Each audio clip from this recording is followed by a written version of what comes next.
Jake woke up to a sound that didn't belong. Clang, clang. He squinted against the morning light, his head foggy with sleep. At first, he thought it was a garbage truck, the usual 6 a.m. assault on his peace. But no, this was different. There were voices, laughter, a high-pitched squeal of excitement. Jake groaned, rubbing his face as he rolled out of bed. He shuffled toward the window and pulled back the blinds. His breath caught in his throat. What the... His backyard, his peaceful, meticulously maintained sanctuary, had been invaded. White chairs were neatly lined up in rows, facing a decorated arch at the far end of the lawn. A team of decorators bustled around, tying ribbons on the chairs and adjusting floor arrangements. A catering van was parked in his driveway, and workers were wheeling out silver trays and chafing dishes. A DJ was setting up massive speakers near the fence. Jake blinked hard, hoping it was some sort of weird dream. It wasn't. Then he spotted her. Karen. She stood in the middle of the chaos like a queen overseeing her court. Perfectly styled platinum blonde hair, designer sunglasses perched on her head, and that smug smile stretched across her face. She pointed toward the arch, barking orders to a florist who nodded nervously. Jake's jaw tightened. Of course it was Karen. Who else would have the audacity to turn his backyard into a public event without asking? He yanked on a hoodie, slipped into his sneakers, and stormed toward the back door. His pulse hammered his ears as he pushed open the door and marched across the grass. "Karen!" he barked. Karen turned, smiling brightly. "Oh, Jake, you're finally up." Jake stopped in front of her, his hands curling into fists at his sides. "What the hell is going on?" Karen's smile widened. "Oh, this?" She gestured grandly toward the arch. "It's just a small wedding. My daughter's wedding. Isn't it beautiful?" Jake's mouth fell open. "In my yard." Karen's smile didn't budge. "Well, yes. We sent out notices." Jake's eyes narrowed. "Not to me?" Karen sighed, tilting her head. "Oh, come on, Jake. Don't be so dramatic. It's just for the day." Jake's chest tightened. "Get it out. Now." Karen's smile faded. A sharp glint settled in her eyes. "Oh, Jake," she said, her tone as smooth as glass. "Let's not make this difficult." Jake's heart hammered in his chest. "This is trespassing," he said, his voice sharp. Karen let out a dramatic sigh. "Oh, Jake, you're so serious all the time." Jake's fists curled. "This isn't funny." Karen reached into a leather folder and produced a laminated sheet of paper. She held it out to him like it was a gift. Jake snatched it and scanned the document. His stomach sank. Permission granted to host a community event in available neighborhood space deemed suitable by the board. Jake's eyes darkened. "This isn't a community space. This is my yard." Karen's smile sharpened. According to the HOA charter, private yards can be designated for community use under special circumstances. Jake's mouth twitched. "Special circumstances like you deciding to throw a wedding here?" Karen's eyes glinted. "Exactly. You can't just change the rules like that." Jake's voice rose. Karen stepped closer, her voice soft but dangerous. "Jake, darling, unless you like to rack up some rather hefty fines for, let's see, lawn maintenance violations, unauthorized modifications, and, parking violations." Jake's jaw tightened. "You wouldn't." Karen smiled thinly. "Try me." Jake's hands trembled. His heart pounded with frustration and rage. Karen leaned in. "Look, it's just one day. Let it go. Be a good neighbor." Jake's mouth twisted. "We'll see about that." Jake stormed back inside, slamming the door behind him. His hands were shaking. He sat down at the kitchen table, heart thudding painfully in his chest. His eyes darted toward the window, where he could still see the decorators bustling around in his yard like they owned the place. It wasn't just about the wedding. Karen had been controlling the neighborhood for years. The mailbox fines, the complaints about his garden statues, the ridiculous rule that restricted the shade of green. He could paint his front door. Every time Jake pushed back, Karen twisted the HOA rules just enough to hit him with more fines and warnings.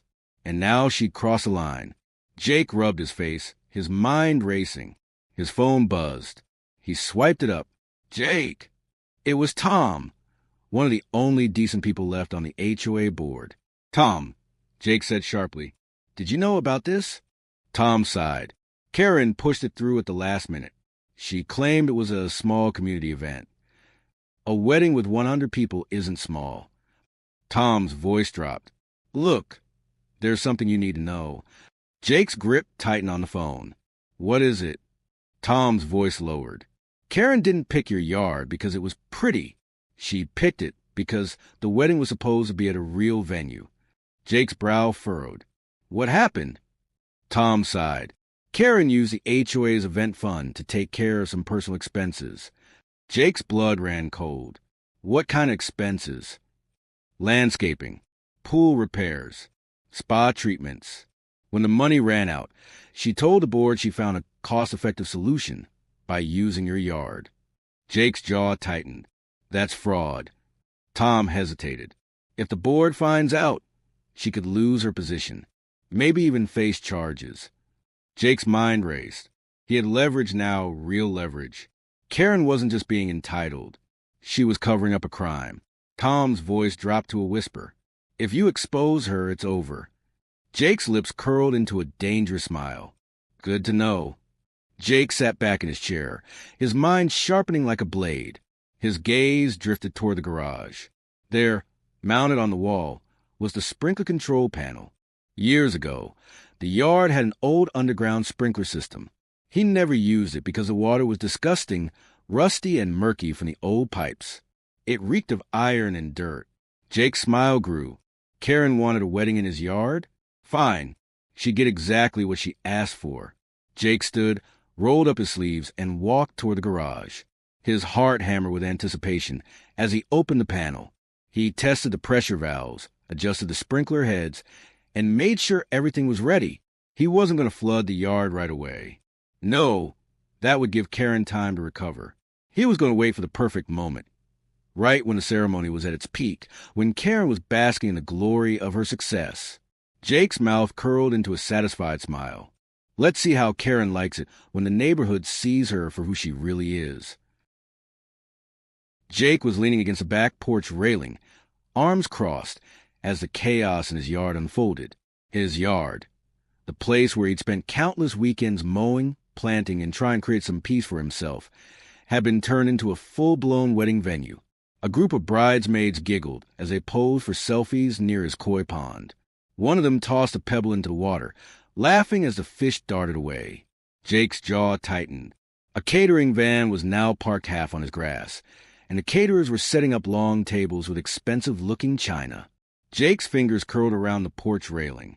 His pulse hammered his ears. "Hey, Jake, right?" Jake turned to see a tall guy in a tuxedo standing at the edge of the porch, looking uneasy. He had dark hair and the slightly rumpled look of someone who'd been trying too hard to please everyone. "Yeah," Jake said warily. "Who's asking?" The man scratched the back of his neck. "I'm David, the groom." Jake's expression darkened. "Oh, so you're the one marrying Karen's daughter?"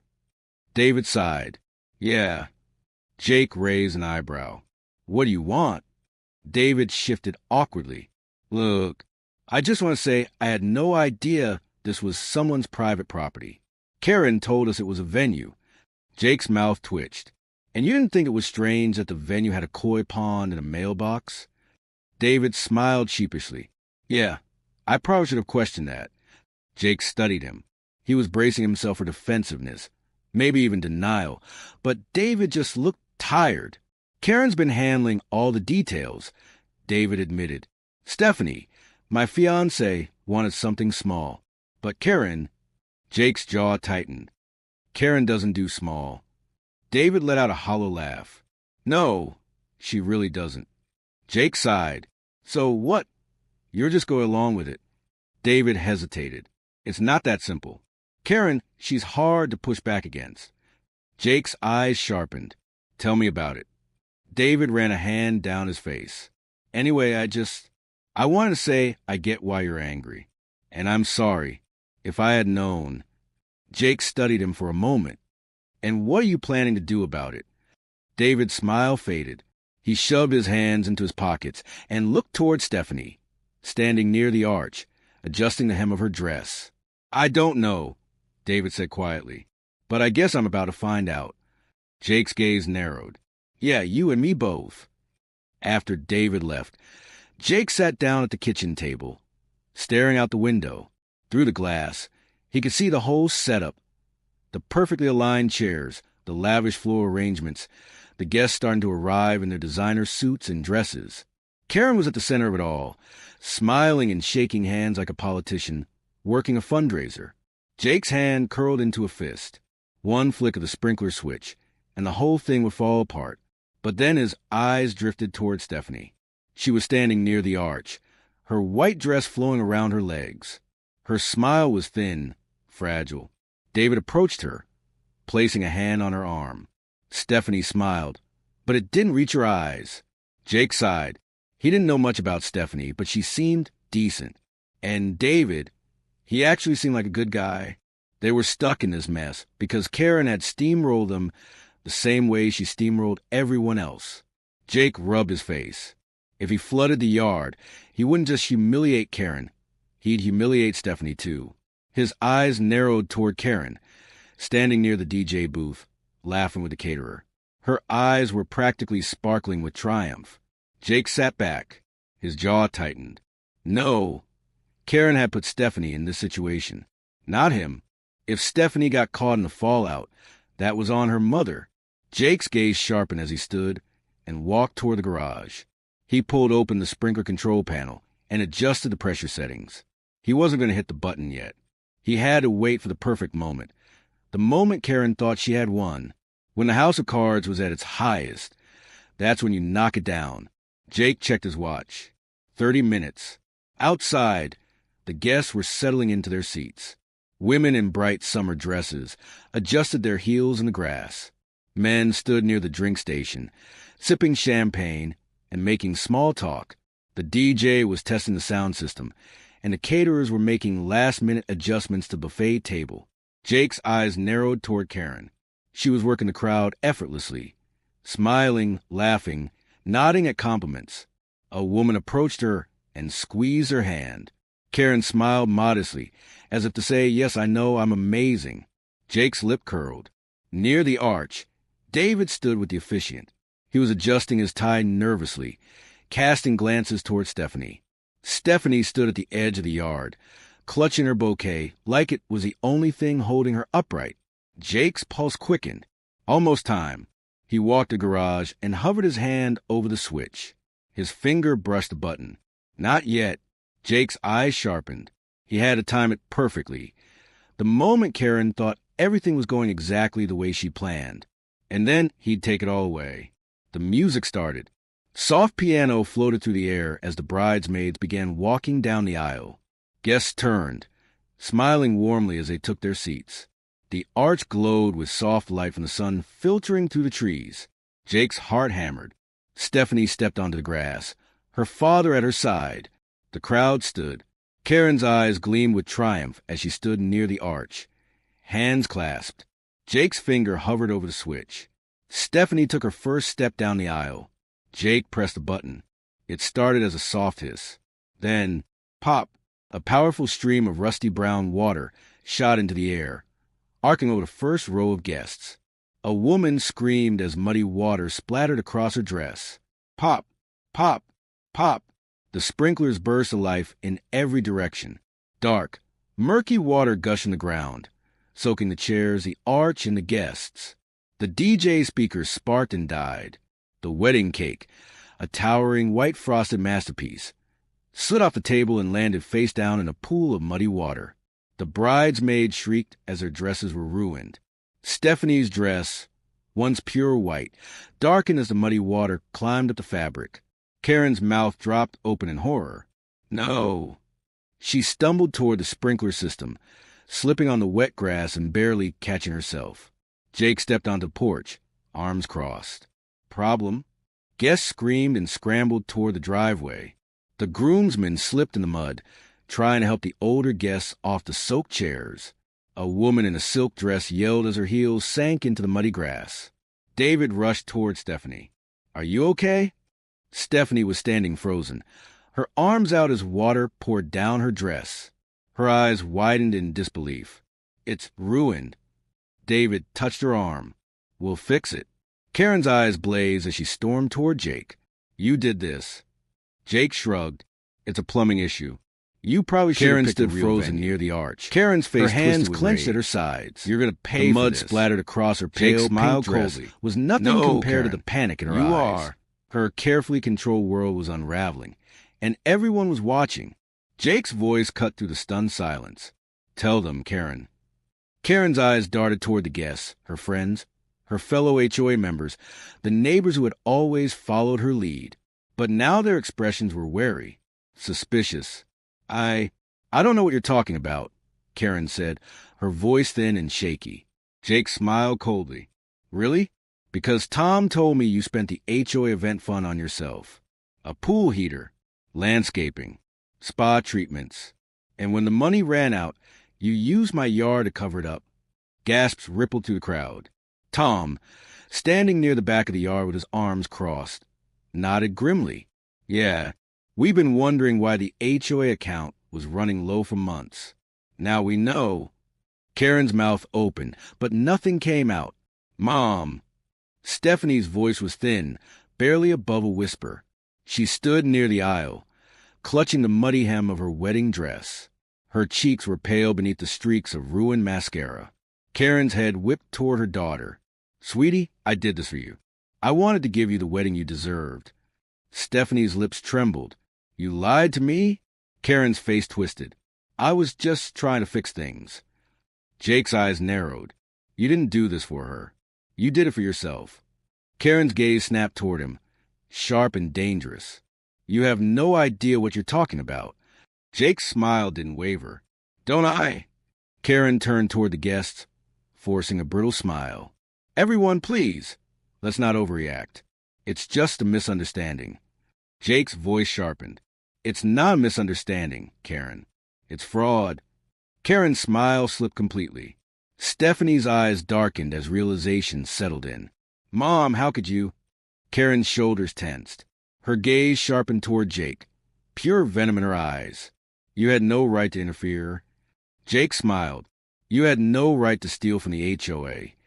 Karen's mouth opened to argue, but the weight of the stairs pressing around her made her stop. She looked around, her face tightening as the truth settled over the crowd. For once, Karen had no control over the situation, and she knew it. David stood near the arch, his tuxedo jacket hanging off one shoulder. His eyes were steady but guarded as he stepped toward Stephanie. Stephanie. Stephanie's eyes were glassy with tears. David, I didn't know. David's mouth pulled into a tight line. I believe you. Stephanie reached for his hand. We can fix this. We can. David's hand slipped from hers. His expression softened, but there was sadness in his eyes. I don't think we can. Stephanie's breath hitched. What are you saying?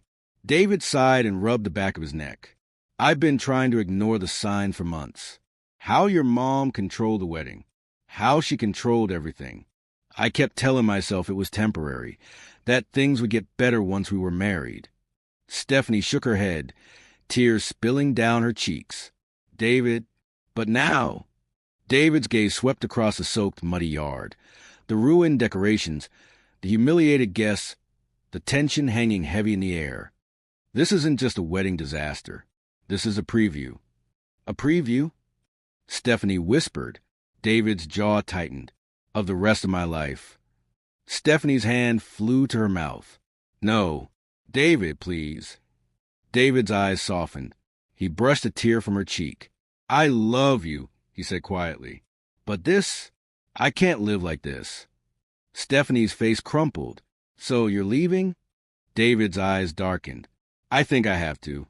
Stephanie's hands trembled. David, please. We can figure out. David hesitated. For a long, painful moment, he stood there, torn. Then his shoulders sagged. I'm sorry, Stephanie. Stephanie watched in disbelief as David turned toward the driveway. Karen's face twisted. David. David glanced back. His expression was calm, steady. You'll regret this. Karen hissed. David smiled faintly. I don't think I will. Stephanie's knees buckled. The bridesmaids moved to steady her, but Stephanie pulled away. Karen turned toward her daughter. Sweetie, it's not over. Stephanie's gaze snapped toward her mother. Her jaw tightened. It is for me? Karen's eyes widened. Stephanie, you don't mean that. Stephanie's voice was sharper now. I mean every word. Karen stood in the wreckage of the wedding, her face pale beneath the layer of smeared foundation. Tom stepped forward, arms crossed. His expression was hard. Karen, we need talk. Karen's head whipped toward him. Now. Tom's mouth tightened. Yeah, now. Karen scoffed. About what? Tom's eyes darkened. Misuse of HOA funds. Misleading the board. Violating HOA guidelines. Karen's jaw tensed. I didn't. Tom's tone sharpened. We're calling for an emergency meeting. Karen's mouth thinned. You don't have the authority. We do, Tom said calmly. And after what happened today, I don't think anyone's going to vote in your favor. Karen's face reddened.